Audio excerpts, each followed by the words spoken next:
to let you just jump right into it. Tell us who you are and what you do, and I'm sure people will have questions for you. Yeah, that sounds good. Thank you. I'm a visual artist. I've been at it seriously for almost 2 decades now.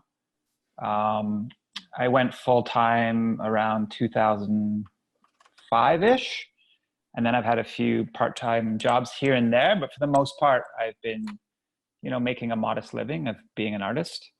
I currently reside on the west coast of Canada, on the Sunshine Coast, and I do all sorts of things. I'm pretty diverse in the type of applications that I work on. Primarily started out in illustration and drawing, and then started jumping into doing some paintings on canvas and doing quite a few murals. My wife and I operated a artist residency on an island for about 5 years, so did a lot of collaborative projects through that. So collaboration has been a huge part of my practice. And then not too long ago, I did a 2-year artist in residence with the city of Victoria, the capital of British Columbia. And through that program, I was like a salaried artist with the city, and I got to do a lot of public art projects and collaborations and a lot of engagement with politicians and different community groups, different artists.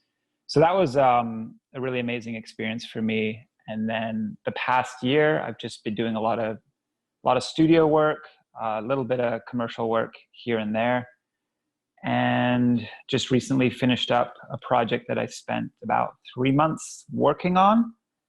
And now my schedule is pretty open. So I've been planting a garden and building a garden fence. So kind of taking on something that's not as in the art area that I'm used to, but it's been really good for my brain and for my soul to just get outside and focus on something different.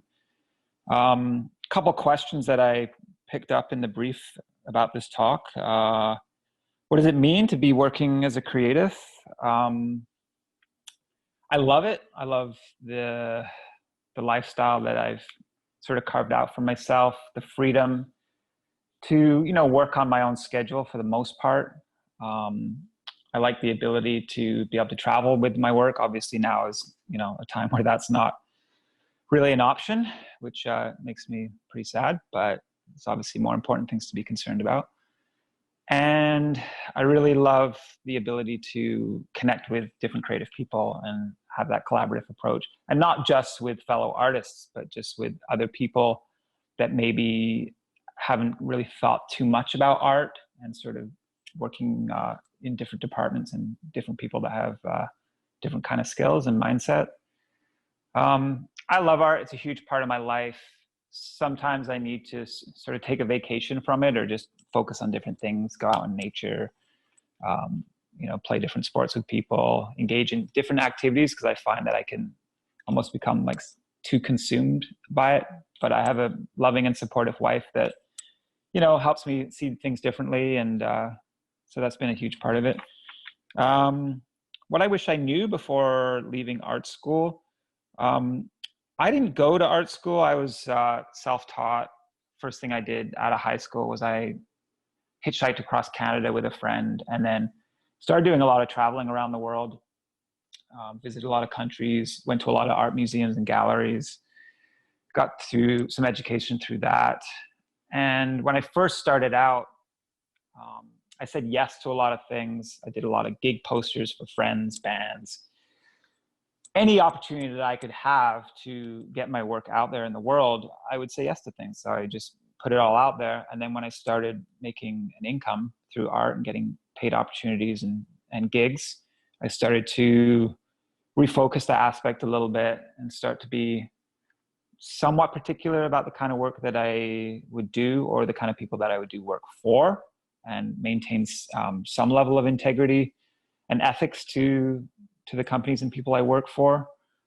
And so starting out, it was all about saying yes. And then it took a really long time to know when to say no. That was a really hard one for me. But I found such value in being able to look at a proposal and just say, you know what, this doesn't totally align with the kind of artist that I am, with my values and beliefs, or I just know that I'm not going to be able to create my best work through this proposal. And then through that, just, refining what is the kind of work that I want to put out into the world, who are the kind of people that I want to connect with and work with. And then through that, having some like incredible opportunities where a client says, I want to hire you for you. Like, I want to see the best version of yourself, and give more creative freedom. Whereas in the beginning, I found that I would be doing illustration work where I would be bending a little bit too much. I think there is this importance to, sometimes you need to bend and sort of have ebb and flow with other people, because it's not always about your own vision. It's about collaborating with someone else's ideas, but bend and not break kind of approach. So that was a big thing for me. It's like when I first started out, I really wanted to have my visual identity, my personal voice really evident in the work. But then I had to realize a way to retool that into working with other people's visions and projects. And then navigating the pandemic. It's a weird time for everybody. Like I said earlier, I've been like focusing on other things outside of art, but I still maintain my art practice. I just finished up a big project. I still have to create, but one thing that I am being really mindful of is thinking about how this is like a really big opportunity for artists to share their work online, because a lot of people are self-isolating, they're indoors, they're spending a lot of time on their devices. So, it is a good opportunity to be able to share that work. That being said, it's also important to still hold value to the work and not, obviously artists need to promote their creations and share that stuff, but just be wary of like the exploitive nature of how artists can maybe overshare. Myself, I really have to ask myself, is this thing that I want to share, is it worth it? Is it worthy of being put out into the world? What am I trying to say? What is my message here? And of course, I'll share things that is just art for art's sake, or just experimenting and, looking for some sense of feedback, but also just, reevaluating what my purpose is as an artist in the world. What do I have to offer? How do I maintain that value? I obviously think that there are people working on the front lines that are, essential service workers. But I do think that the creative arts is a secondary essential service. I think that art is a very integral part to society. Creates a lot of commerce. It's a huge industry. And, it's so many people are at home self-isolating, watching content, and you can't ignore like all these content providers, all the people that work on these Netflix shows, all the artists that are sharing their work, photography, live stream musicians, all of that stuff. I mean, how many artists are actually getting fairly compensated for this? So, going forward, I think it's really important to still value the contribution of artists in society, and for artists themselves to, reevaluate, look back on what they've done, but also think about how we go forward. So, yeah. For Maria, what's something you like to do when taking an art vacation that helps you get excited for when you make art again? Well, before this whole pandemic thing happened, I did travel quite a bit. So I really like getting out into nature, going for hikes, sometimes going off the beaten path, bushwhacking a little bit. I do have to be careful in the area that I live, though, because there are a lot of wild animals, bears and cougars and stuff. So, I don't want to go too off the beaten track, but I like to get out in nature. That's an important thing to me. I recently discovered a love for poker. So I've been enjoying that. I really miss getting together with friends and playing poker. So playing online with friends, it's just not the same. Interesting. Yeah. Like to play chess too. But Anybody yeah, I do else? think it is important to have a vacation from art once in a while, because it's like there's this thing where art is therapy for mental health, for all sorts of things. But I think art can also create mental health challenges for individuals. So I think it is important to just take a break once in a while. That doesn't have to be in a long break. It's just, maybe go for a day or two without making art. Yeah, we've in some of the talks this morning that's cropped up before, this idea of like artists seem to be susceptible to kind of getting tunnel vision And Totally. that may not necessarily be a good thing all the time. Yeah. But sometimes being obsessive on something can Right. garner Right. great results too. Right. So And it's finding that balance, right? And finding when it's good to be obsessed and when it's maybe dangerous to be obsessed. exactly, for Yeah. sure. Yeah. Another thing that came up this morning, and maybe it's something you can speak to real quick, is this idea of balancing your own artistic integrity with the wants of a client. I think graphic designers especially run into this a lot. How do you you spoke to it a little bit about at first, when you first started out, you would say yes to everything, and then that's kind of shifted, but how do you navigate this kind of personal integrity of who you are as an artist with meeting your financial needs and the financial needs of your family? Well, yeah, the financial aspect is pretty important. And so, if you become too rigid in your own self-identity and not compromising and wanting to just keep to your vision, 100% your vision all the time, there's very few artists that have the luxury or the capacity or the financial support to be able to do that. So, working in the economy and working for different clients, I think it's essential to be somewhat adaptable to their needs and what messages that they want to send. Uh, that being said, there's a lot of really awful messaging out there too. So for me, it's just thinking about, you could do a job for $1,000, which might be great at the time, but if that job has any negative connotations towards your personal self and your art is about, is that $1,000 really worth it in the long term? And so Right. for me, it just was realizing, well, I'm not in it for the short term here. Like I've chosen to live a life as an artist. So I want to, maintain that for the long haul. But yeah, it's tricky. I did this one experiment a few years ago where I came up with a painting in the studio that I sold through a gallery, and it got a lot of response to this particular painting. So I did a revision of this painting, and then I started to really play on this design and see how many avenues I could apply it to. So then I made a huge mural of it. I did some vector work with it. I did some illustration drawings, and I really expanded it. And I wanted to see how far I could take this image to just on the edge of before I felt like I was exploiting it in some manner. And then I did this contract for a corporation where they kind of bastardized the image by putting their logo directly on the art at this music festival. And it was an easy job to send in. The pay was good. But after that experience, I realized, well, I didn't like that. I didn't like the way that looked.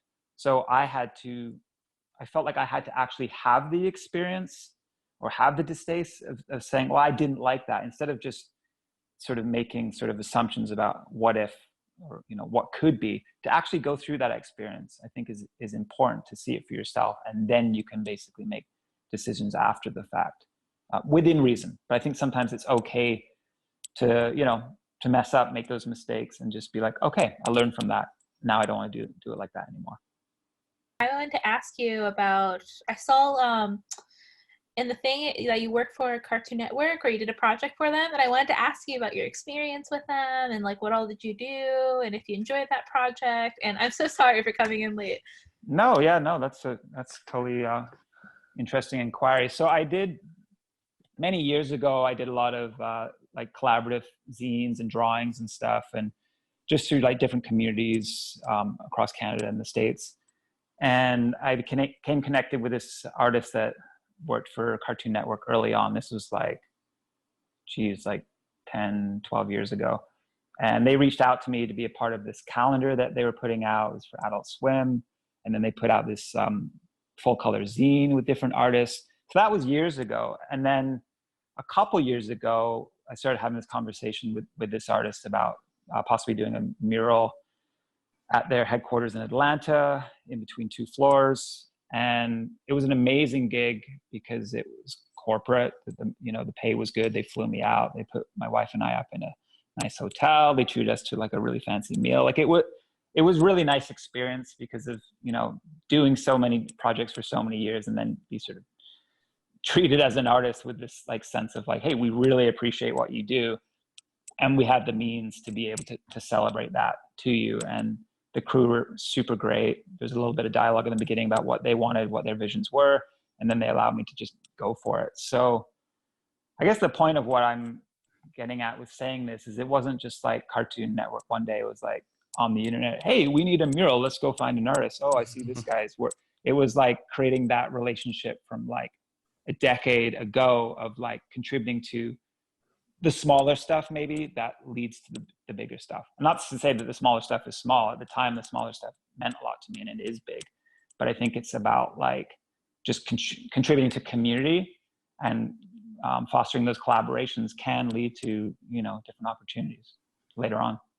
Would you recommend contacting them or collaborating with like an artist, or like, I guess what would be like your tips, like for someone that wants to start out, especially like during the corona and this time? Like, I understand that email is probably the way to go during this time, but what is your opinion?